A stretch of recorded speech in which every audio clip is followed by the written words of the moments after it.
Salut les amis, je suis très heureux de vous retrouver aujourd'hui pour analyser en fait les actions du Paris Saint-Germain contre le Bayern de Munich parce que j'ai des choses à vous dire et nous allons voir ensemble qu'il y a des choses qu'on peut éviter. D'abord, on commence tout de suite avec cette image de Lionel Messi face donc au défenseur du Bayern de Munich et du gardien. Donc on voit bien que Messi ne pouvait rien faire, mais en général son match a été très moyen. On attendait beaucoup de ce joueur qu'on a recruté mercredi il y a 2 ans de ça, pardon. Donc je disais, on attendait beaucoup de Messi, mais il s'est fait trimballer par Goretzka et par les défenseurs de Bayern de Munich comme si c'était un moins que rien, comme si c'était une bouteille d'eau, le gars.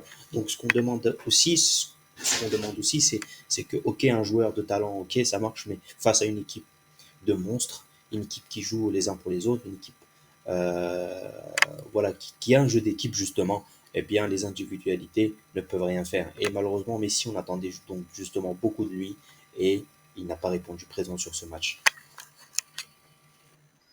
Donc à l'inverse de Hakimi, donc qui s'est remis de son affaire avec dans la femme qui l'aurait violé.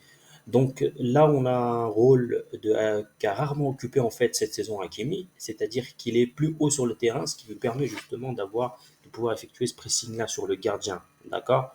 Ce qui permet donc une récupération de balle et une situation très dangereuse pour Paris.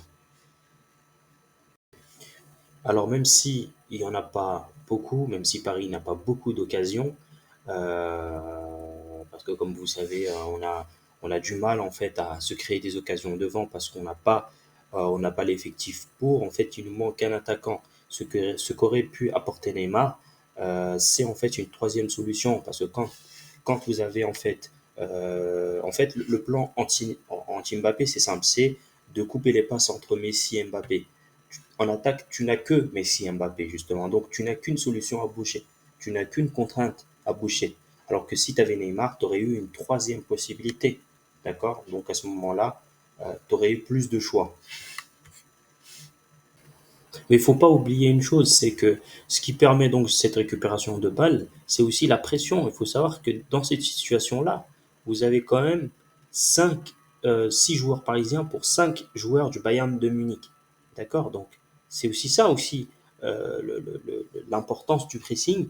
Et ça, malheureusement, Paris en Ligue 1 l'a rarement pratiqué. Ce qui fait que quand vous arrivez dans un stade comme celui-ci, face à une équipe comme le Bayern, qui est équipée pour gagner la Champions League, vous devez presser sans arrêt. Mais si vous n'en avez pas l'habitude, c'est très très compliqué.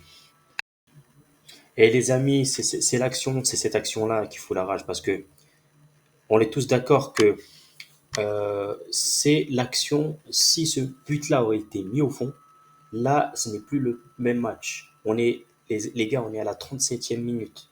Il y a 1-0 pour le Bayern. T'égalises sur ce but-là, il y a un partout et ça relance le match.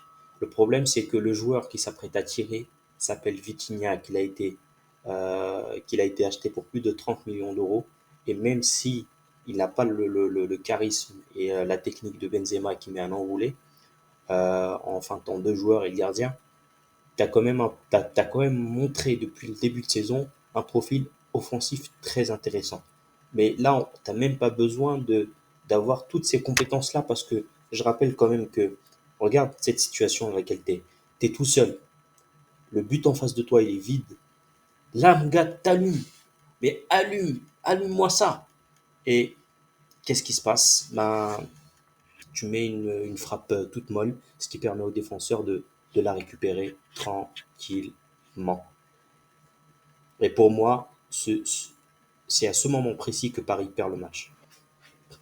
Alors ensuite, le deuxième but, il est ramené par cette action-là, où on a en fait Bitiabou qui a la possibilité de revenir vers la ligne de touche. Donc il a une possibilité donc, de passe qui s'appelle Nuno Mendes. Donc il ne la saisit pas, il va continuer pour faire sa passe dans le centre. Alors je suis désolé, on a beau me dire qu'il est jeune, il n'a que 17 ans. Il a, pourtant, moi je trouve que quand on voit son niveau de jeu en Ligue 1, c'est quand même pas rien. C'est quand même un futur. Il était vu d'ailleurs comme un futur crack, comme un futur, voilà, un futur excellent joueur, en tout cas excellent défenseur. Et pour les prestations qu'on a vues de lui, malheureusement ces derniers temps, il fait un peu n'importe quoi. Et c'est ce manque de confiance qui se reflète sur cette action-là. En fait, c'est une école de débutants. Tu peux pas faire une passe dans l'axe. Surtout que On va le voir sur l'image suivante. Euh, Tu mets en difficulté Verratti. Et c'est l'action donc qui va amener le deuxième but, encore une fois sur une erreur. Donc le premier but qu'on rate, c'est une erreur. Le premier but qu'on se prend, c'est sur une erreur. Et le deuxième but qu'on prend, c'est encore sur une erreur. Ensuite, il n'y a pas de secret, même si tu t'appelles Verratti. Et le pire, c'est que c'est Verratti parce que lui, en fait, justement, il va chercher à faire ses grilles, ses ragnagnas. Et le problème, c'est qu'il est encerclé par trois joueurs du Bayern de Munich. On a un premier contact, voilà, comme vous le voyez ici, derrière la jambe d'appui. C'est ce qui permet de le déséquilibrer en quelque sorte. Ensuite, il essaye donc de faire ses gris-gris. Et c'est là qu'il perd le ballon en fait. Tu peux pas dribbler. Et encore une fois, c'est une erreur de débutant parce que on tape dès le plus jeune âge, on t'apprend à ne pas dribbler dans la surface de réparation. Tu dois dégager. C'est ce que tu aurais dû faire normalement. Tu dégages, tu cherches pas à comprendre. Tu as trois joueurs sur toi, tu es dans l'axe. Ça fait occasion de but à tous les coups. Tu dois dégager. Malheureusement, un joueur comme Verratti qui est là depuis 2010, un cadre, un titulaire indiscutable qui commet cette faute-là, c'est une faute professionnelle. Pour moi, c'est une faute professionnelle. Euh, voilà. Donc, en plus, l'impact physique qu'ils mettent les mecs, les attaquants, c'est des morts de faim.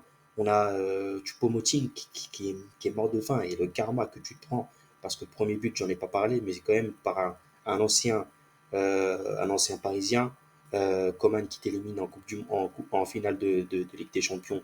Voilà, encore le karma. Encore une fois, on ne sait pas former, on ne sait pas garder nos propres joueurs, malheureusement. C'est ça le problème.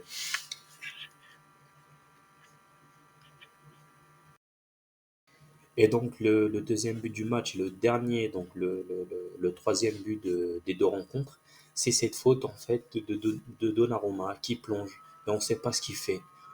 Franchement, j'ai jamais vu un plongeon comme ça et un but comme ça. J'ai jamais vu ça. Un gardien de ce niveau-là, il peut pas se permettre de faire une erreur pareille. Je veux dire, t'as un joueur qui est sur le côté comme ça, tu sais très bien qu'il va croiser. Donc tu viens pour justement boucher l'angle, comme on dit. Et là, normalement, c'est plus facile parce que l'angle de tir, il est réduit. Donc à ce moment-là, comment tu fais pour faire un plongeon comme ça? On dirait que le mec, il plonge dans une piscine. Ah, c'est un truc de ouf. Ah, oh, Donnarumma. Donnarumma quand même. Mais bon. Donc là, voilà, les erreurs, on a tous les buts en tout cas qu'on a pris, c'est sur des erreurs. Et franchement, j'étais vraiment déçu, j'étais dégoûté. Mais on méritait pas, franchement, on méritait pas de passer, on n'avait pas le niveau. Après mûre réflexion, voilà, il faut quand même se dire qu'on est tombé sur le Bayern de Munich et que c'est une équipe qui est vraiment bâtie pour gagner la Ligue des Champions. Et voilà, c'est pour justement pour que la pilule passe mieux. Et je comprends les supporters qui sont déçus, je comprends la colère, je comprends les supporters qui parlent avec l'émotion, mais voilà, il faut prendre en compte tous les paramètres. Cette saison, c'était pas fait pour nous. Et voilà, maintenant, il faut tout nettoyer, il faut recommencer à zéro. Il y a des problèmes d'institution dans ce club. Il faut commencer par tout en haut, ça c'est sûr et certain. Et voilà, parce qu'on a vu ce que c'était, on a vu ce que c'était qu'un grand club. Malheureusement, on prend pas les leçons de nos échecs, de nos défaites. Et il faudrait commencer par ça, par prendre les leçons. Voilà, c'est tout pour moi. J'espère que la vidéo vous a plu. En tout cas, n'hésitez pas à vous abonner et à cliquer sur le petit like. Merci à vous. Ciao. Bye bye.